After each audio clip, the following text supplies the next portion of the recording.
Bonjour à tous et bienvenue sur le podcast Cardano français. J'espère que vous allez bien et que votre semaine termine toujours en beauté. Alors aujourd'hui, nous avons eu une grande nouvelle de la part de Charles Hoskinson. Nous avons une date pour la prochaine mise à jour de Cardano, la mise à jour de Vasil, qui va amener énormément de momentum au niveau de Cardano, mais dans les circonstances globales de l'économie globale et de l'écosystème de la blockchain, des cryptos de manière générale. Je ne sais pas si justement ça va faire un pump and dump ou alors ça va nous aider à remonter et à rester un petit peu dans une vague haussière parce que la situation, encore une fois, on la voit, n'est pas tout à fait rose. Mais au moins, cette mise à jour-là va nous permettre de passer à un nouveau chapitre. Ça ne veut pas dire que après Vasil, il n'y aura pas d'autres mises à jour par rapport aux contrats intelligents. Ça veut juste dire qu'on va pouvoir mettre les bouchées doubles sur la prochaine phase qui est Bachot, la performance et évidemment la dernière phase sur la gouvernance.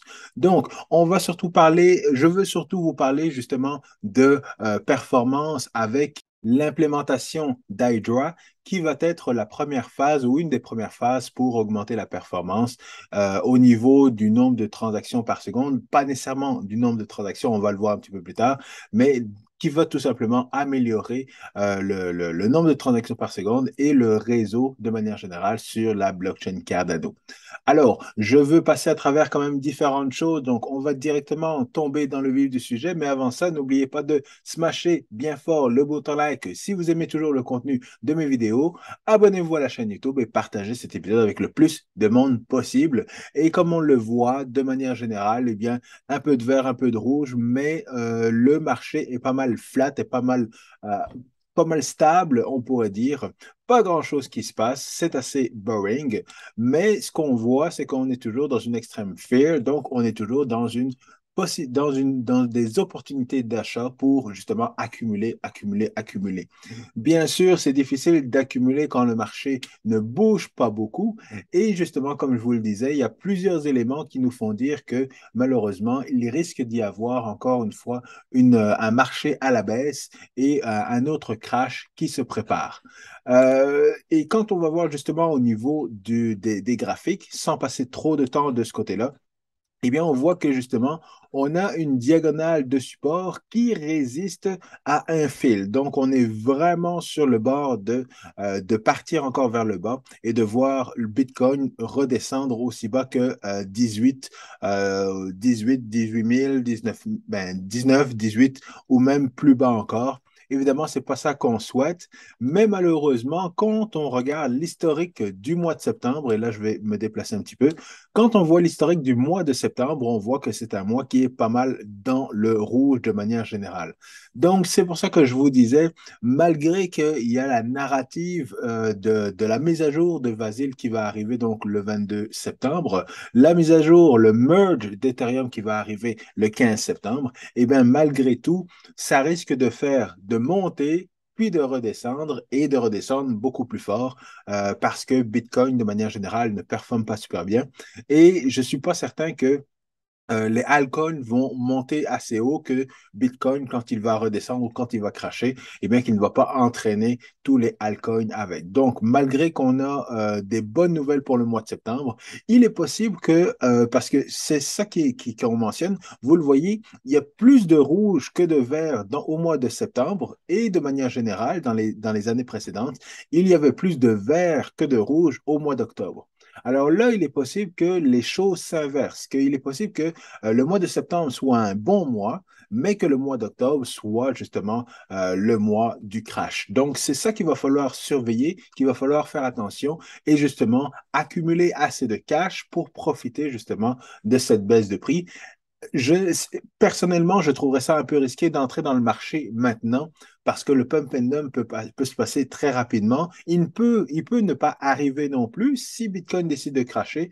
C'est pas le merge d'Ethereum et c'est pas la mise à jour de Vasil qui va nous sauver. Donc, il va falloir vraiment faire très attention, mais ça, je voulais justement vous le présenter parce que c'est plus safe d'avoir du cash et d'entrer fortement lorsque le marché va cracher que justement essayer de trader et d'essayer de aller chercher quelques pourcentages actuellement, ce qui serait très risqué, mais chacun fait ce qu'il veut, bien entendu.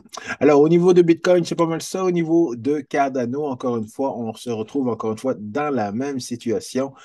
Il n'y a pas grand-chose qui nous retient au-dessus de cette diagonale de support, mais encore une fois, peut-être qu'avec avec justement la mise à jour, on va remonter un peu plus haut. Là, on voit justement qu'on a une résistance aux alentours de 46 centimes qui est là depuis un petit bout de temps là maintenant. Donc, si on est capable de passer à travers et de redescendre, ça va nous donner justement un peu d'espace pour respirer et pour rester justement au-dessus de cette diagonale de résistance qui est là depuis pas mal d'années maintenant. Même chose au niveau de Bitcoin, hein. Si jamais Bitcoin arrive à monter parce qu'il trouve le momentum avec justement Ethereum, Cardano et tout l'écosystème, ben, il va remonter un petit peu. Ça va nous donner un petit peu d'air. Mais comme vous le voyez, là, on a on a un support et une résistance qui sont vraiment là depuis très, très longtemps. Donc, passer à travers cette diagonale de résistance, ça va être difficile. On va espérer de rester au-dessus de la diagonale de support qui est là également depuis assez longtemps. Mais donc, c'est difficile, c'est difficile, c'est difficile. On va croiser les doigts, mais soyez prêts avec votre cash pour cliquer sur acheter lorsque ça descendra plus bas. Alors, Charles nous l'a mentionné. Alors, le 22 septembre, on va avoir finalement la mise à jour qu'on attend depuis si longtemps. Et il a quand même mentionné certaines choses sur lesquelles j'étais moyennement d'accord. Selon moi et selon d'autres personnes, bien entendu, eh bien, cette mise à jour-là aurait dû être la mise à jour que Yoshka aurait dû livrer déjà il y a un an. C'est pas arrivé. Il y a un an, on a eu des contrats intelligents. Et ce qu'il disait, c'était que c'était mieux d'avoir des contrats intelligents qui permettaient de faire moins de choses que d'avoir des contrats intelligents qui permettaient d'avoir full de fonctionnalités et que les gens commencent à les utiliser et à faire n'importe quoi avec. Si, ouais, c'est une façon de voir les choses.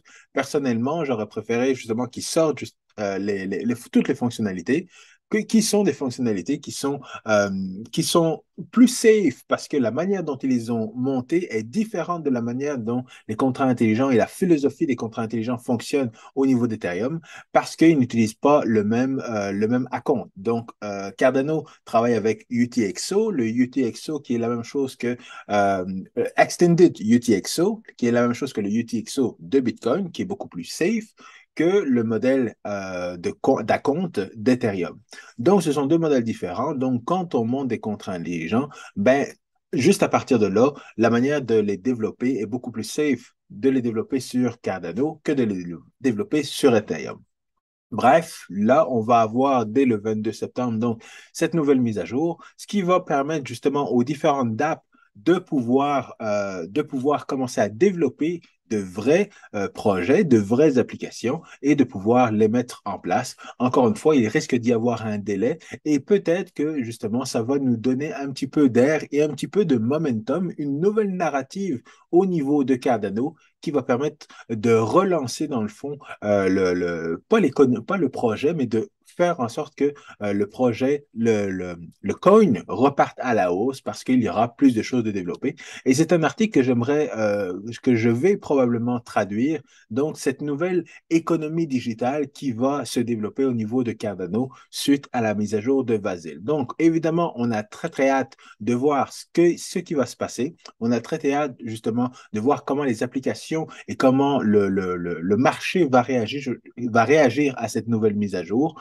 Et encore une fois, ben, on va espérer que dans les deux cas, si Ethereum réussit sa mise à jour, tant mieux. Si elle ne réussit pas, c'est justement pour ça, je pense, que Cardano ou que IOHK a choisi la date du 22 septembre. C'est une semaine après le merge d'Ethereum, donc on est capable de voir justement ce qui va se passer au niveau d'Ethereum. Ça ne va pas arriver directement après, mais on est capable de avoir un peu les rebonds d'Ethereum. Si jamais il y a de l'engouement pour la mise à jour d'Ethereum parce que tout se passe bien, eh bien, la mise à jour de Cardano va bien se passer comme d'habitude Et donc, on va avoir un meilleur pump et probablement un dump par la suite.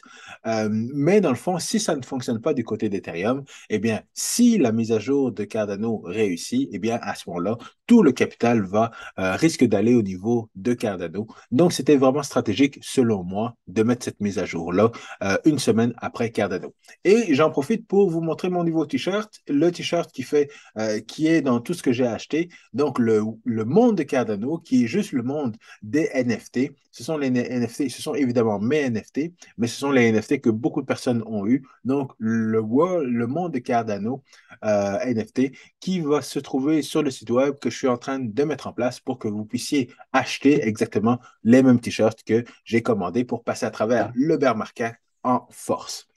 Alors, si vous ne le savez pas encore, il y a le Cardanology, donc le site internet cardanology.fr où on met différents articles, différentes traductions sur Cardano, donc différentes traductions du blog de IOHK, des articles qu'on trouve sur Internet et tout ça. Donc, si vous êtes intéressé, n'hésitez pas justement à aller consulter les différents articles. Là, il y a un article sur le sharding, sur Hydra. Il y a euh, un article que j'ai publié sur Mithril, qui est également justement une autre solution de performance pour Cardano. Et si vous êtes intéressé, n'hésitez pas à justement proposer des articles, proposer des traductions pour qu'on puisse justement les publier sur le cardanology.fr.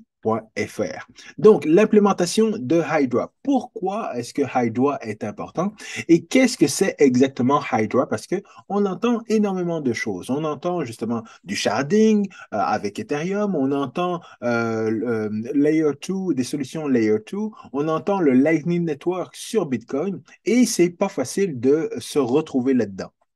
Et ce que j'apprécie énormément justement avec Cardano, c'est qu'on est en mesure de se baser sur des articles de recherche, des articles scientifiques pour comprendre exactement le sujet sur lequel je veux parler. Donc là, je vois le Mithril, donc le sujet, des signatures électroniques, et là, je veux comprendre la partie mathématique, la partie logique, et je veux comprendre ce sur quoi justement l'application s'est basée. Et donc, on est capable de voir ça avec le document académique. Et donc, ça, c'est très important parce que ça fait fi euh, de tout, de tout élément de crypto-monnaie, de blockchain et tout ça. On parle d'un sujet bien précis, on le comprend, et après ça, on est capable d'extrapoler ce que malheureusement, on n'est pas capable d'avoir avec Ethereum ou avec Bitcoin. Pourquoi?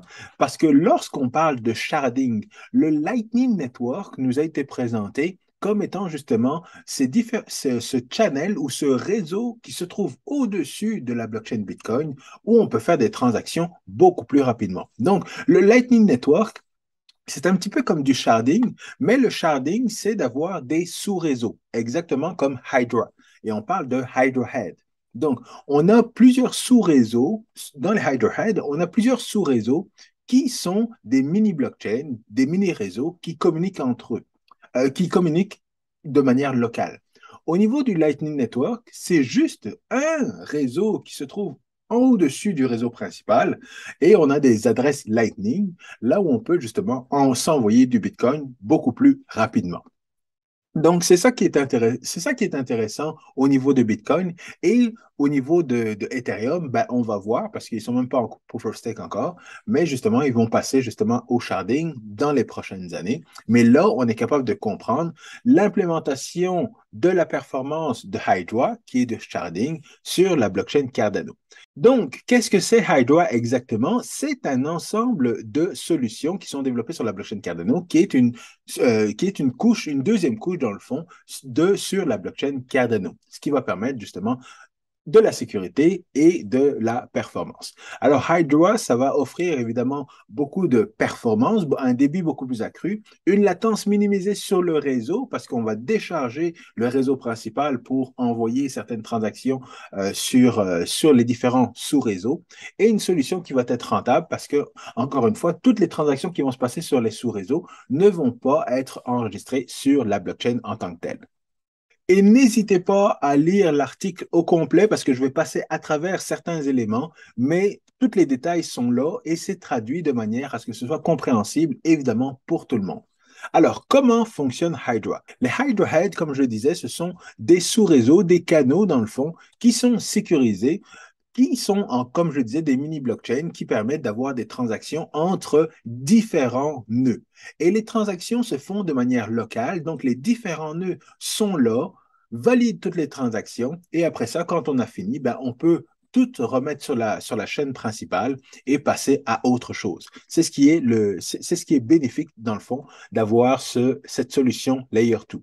Et on le précise évidemment, la première chose à comprendre, c'est que c'est un canal avec des chemins de communication avec plusieurs paires. Donc, à la différence de Bitcoin, où là, on a un sous-réseau, dans le fond, tout un sous-réseau qui est sur le second layer, eh bien là, on peut avoir justement quelques SPO, quelques opérateurs de stake pool qui partent un sous-réseau, d'autres opérateurs de stake pool qui partent un autre sous-réseau. Ça pourrait être des sous-réseaux dans des régions différentes ou alors des sous-réseaux par rapport à des applications. Ça peut être pas des smart contracts, ça peut être justement des wallets, ça peut être des DEX qui se créent des sous-réseaux, etc. Donc, il peut y avoir plusieurs choses en parallèle. Et ce qui est important de savoir, c'est que tout le monde doit valider les transactions dans le sous-réseau. C'est la manière dont ça a été monté. Donc, personne ne peut perdre nécessairement d'argent parce que les transactions ont une finalité beaucoup plus rapide, mais tout le monde doit être d'accord sur la transaction. Et on donne un bon exemple ici. C'est comme, dans le fond, une table de poker. Si vous assistez à une table de poker, eh bien, les règles du jeu, c'est le croupier qui s'assure que tous les participants respectent les règles du jeu. Dans le cas de Hydra, ça va être le contrat intelligent qui va s'assurer que toutes les nœuds respectent les règles du jeu. Donc, à ce moment-là, il y a certains ADA qui vont monter au niveau du sous-réseau, qui vont être échangés à travers différentes transactions. Et une fois qu'un des participants veut s'en aller, eh bien, à ce moment-là, on redistribue les jetons de manière sécuritaire et puis tout le monde retourne sur le réseau principal. Alors, ce qu'il faut savoir également, c'est que c'est une solution qui part à la base de Ouroboros, le protocole principal de la blockchain Cardano, qui est le protocole Proof of Stake. Donc, il y avait de la recherche qui avait été faite au niveau de Ouroboros, et après ça, ils se sont dit, ben, si jamais on veut avoir un layer 2, eh bien, qu'est-ce qu'il faudrait faire? Il faudrait justement forquer Ouroboros ou avoir différentes solutions, mais la prémisse, ça partait justement de Ouroboros. Et après ça, ben, Hydra est né et la recherche a continué au niveau de Hydra. Et ce qui est important de savoir, justement, il le mentionne, les malentendus, ça, ce sont des choses qui arrivent souvent dans les AMA de Charles Skinson, parce qu'il nous parle de différents sujets, de différentes choses. Dans l'avenir, on va pouvoir 100 000 TPS. Dans l'avenir, on va avoir différents réseaux. Dans l'avenir, les SPO pourront justement avoir deux rôles, le rôle de sécuriser le réseau et le rôle de justement créer des Hydra Heads, des sous-réseaux. Et on ne comprend pas. Ça crée des malentendus avec la communauté. Mais ce n'est pas évidemment de notre faute, c'est que la communication n'est pas bonne, mais au moins, justement, lorsqu'on va lire les documents académiques et qu'on va lire les blogs d'IOHK, à ce moment-là, on est capable de mieux comprendre la vision et de mieux comprendre que ce n'est pas nécessairement l'avenir qui va arriver dans 1 ou 2 ans, mais que ce sont des utilisations potentielles, des cas d'utilisation potentiels, et que justement, il faut bien comprendre que Hydra, de manière générale, ne va pas améliorer la performance, ne va pas nous permettre d'avoir 1 million de TPS par seconde. Pourquoi? Parce que justement, le TPS par seconde est évidemment une mauvaise métrique. C'est aussi faux de calculer la performance en nombre de TPS par seconde que de se dire que pour qu'un coin augmente, le prix du coin augmente sur CoinMarketCap, eh bien, il faut brûler des tokens. C'est une mauvaise compréhension, justement, parce qu'il donne un exemple assez intéressant, dans le fond, de dire, si je construis une autoroute et que je veux calculer le nombre de voitures qui passent sur cette autoroute-là, eh bien, s'il y a 10 camions qui passent sur cette autoroute, mais qu'il y a 100 scooters qui passent sur cette autoroute, eh bien, c'est quoi finalement le nombre de véhicules qui est capable de passer sur cette autoroute? Est-ce que c'est 100 véhicules ou c'est 10 ou 100 véhicules? Parce que, évidemment, des scooters, c'est beaucoup plus petit, c'est beaucoup plus rapide, et des camions, c'est gros, c'est lourd. Donc, ce qu'ils mentionnent dans le fond, à savoir comment est-ce qu'ils vont calculer la performance avec Hydra, c'est de savoir le volume des différentes transactions, des petites transactions, des grosses transactions, la finalité de ces transactions-là. Donc, en combien de temps cette transaction va être irréversible? Parce qu'évidemment, au niveau de Hydra, comme on le disait, on peut arriver à une finalité beaucoup plus rapidement parce que le groupe de valideurs est beaucoup plus restreint et qu'il faut que tout le monde soit d'accord pour que justement la transaction soit finale. Tandis que sur le réseau de Cardano ou le réseau de Bitcoin, eh bien, il faut arriver à plus de 50% de consensus pour que justement la transaction soit valide et qu'il n'y ait plus de crainte. Donc, après un certain nombre de blocs, on peut s'assurer qu'il est plus difficile, quasiment impossible, de créer un bloc différent qui va justement faire un brief, faire un fork au niveau des différentes transactions. Et un troisième élément au niveau de la concurrence, c'est de savoir, au niveau de la performance, c'est de savoir au niveau de la concurrence, euh, quelle est, en- en- quelle est la possibilité de faire du travail en parallèle. Donc, de se dire, si un SPO ne fabrique pas, ne participe pas justement au consensus de Cardano, eh bien, à ce moment-là, il peut participer au consensus d'un sous-groupe. Donc, savoir le travail en parallèle qui peut être fait sur la blockchain, c'est comme ça, ce sont les trois éléments qui nous permettent de calculer et de identifier, dans le fond, à savoir si une blockchain est plus performante qu'une autre. Mais encore une fois, il va falloir être prudent par rapport à tout ça parce que ce n'est pas parce que c'est pas parce que un des sous-réseaux fait du 1000 transactions par seconde et que l'autre sous-réseau fait du 10 millions de transactions par seconde, eh bien, ça va être difficile justement de dire ben, la moyenne, c'est on fait la somme des deux divisé par deux et ça donne la moyenne de TPS par seconde sur la blockchain Cardano. Donc, il va falloir encore une fois il va falloir qu'il y ait une implémentation, il va falloir tester tout ça pour avoir justement des métriques qui soient valides et qu'on puisse communiquer dans le fond à l'écosystème. Et comme je le disais, c'est pas nécessairement les SPO qui vont trouver intéressant de partir des sous-réseaux, partir des Hydra Heads et de pouvoir justement offrir ces services-là.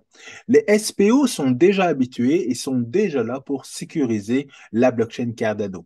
Donc, il peut y avoir un incitatif, encore une fois, comme je le disais, si jamais un SPO n'est pas pris dans une époque, à ce moment-là, ben, il peut justement se dire, bon, ben, OK, je participe à des sous-réseaux pour justement valider les transactions, avoir une petite commission et puis repartir pour être présent lors de la prochaine sélection de la prochaine époque. Mais il est possible que justement il y ait d'autres participants ou d'autres personnes qui décident de partir justement des sous-réseaux pour leur bénéfice, parce qu'il va y avoir justement un incitatif économique à faire ça, ou alors parce que ce sont des DApp ou comme je le disais, des DEX qui se disent, bon ben ok, moi je pars mon sous-réseau, je mets de la liquidité et puis je fais mes transactions avec mon sous-réseau Hydra. Ça peut être également un jeu vidéo qui décide, ben, moi, je pars mon sous-réseau, je mets quelques ADA et puis je fais des transactions pour mon jeu. Donc, il peut y avoir un million de raisons pour lesquelles des personnes qui sont en dehors des SPO décident de lancer un sous-réseau pour justement augmenter le nombre de transactions parce que ça va décharger dans le fond le nombre de transactions de la chaîne principale et l'emmener justement dans un sous-réseau. Malheureusement, il y a encore de l'évolution à faire au niveau de Hydra. Pourquoi? Parce que ces différents sous-réseaux-là, pour être performants, ils devraient être capables de communiquer les uns entre les autres. Exactement comme le sous-réseau de Lightning. Si vous avez une adresse Bitcoin sur le Lightning Network, peu importe à qui vous voulez l'envoyer, vous êtes capable de l'envoyer à une autre adresse, justement, une autre adresse sur le Lightning Network, bien entendu, parce que c'est le même sous-réseau. Tandis qu'au niveau de Cardano, avec Hydra, vous allez être en mesure d'avoir des sous-réseaux, comme je le disais, un sous-réseau en Asie, un sous-réseau en Chine, un sous-réseau au Canada, un sous-réseau en Amérique latine. Et donc, si ces différents sous-réseaux-là ne sont pas capables de communiquer les les uns avec les autres, à ce moment-là, ben, ça défait un petit peu ça diminue la performance, mais c'est toujours bénéfique. Mais je sais que justement, il y a des défis pour lesquels il faut encore trouver des solutions. C'est pour ça qu'il y a toujours de la recherche qui se fait au niveau de Hydra. Et où est-ce qu'on en est actuellement? Ben, ce qu'il faut savoir, c'est qu'il y a déjà un testnet qui est déjà déployé pour où vous pouvez tester justement Hydra et les sous-réseaux. Alors, ce n'est pas un super testnet, mais comme on le sait, c'est quelque chose d'important. Et c'est ce que je vous disais dans ma dernière vidéo. Il y a des testnets à plusieurs niveaux. Il y a des testnets pour Hydra, il y a des testnets pour l'identité numérique de Cardano, il y a des testnets pour les différentes applications, il y a des testnets privés et des testnets publics. Donc, il y a énormément de tests qui se font avant justement d'arriver à une phase où on met en production. Donc, si vous êtes intéressé, n'hésitez pas justement à en lire plus sur justement la documentation qui entoure Hydra et sachez que ce n'est pas la finalité. Il y a également Mithril dont je vous parlais. Il y a également les sidechains qui vont arriver également au niveau de la blockchain Cardano qui vont permettre justement un petit peu comme ce qui est fait avec DC Spark qui permet justement de retirer un peu de charge au niveau de Cardano, permettre l'interopérabilité et donc qui aide évidemment à la performance. Donc, je vais vous faire d'autres vidéos par rapport à tout ça, mais encore une fois, si vous aimez le contenu de mes vidéos, n'oubliez pas de smasher bien fort le bouton like. Allez voir l'article et les autres articles sur le site Cardanology. Et moi, je vous retrouve la semaine prochaine avec plus d'informations sur la blockchain Cardano. À très bientôt, bonne fin de semaine, peace.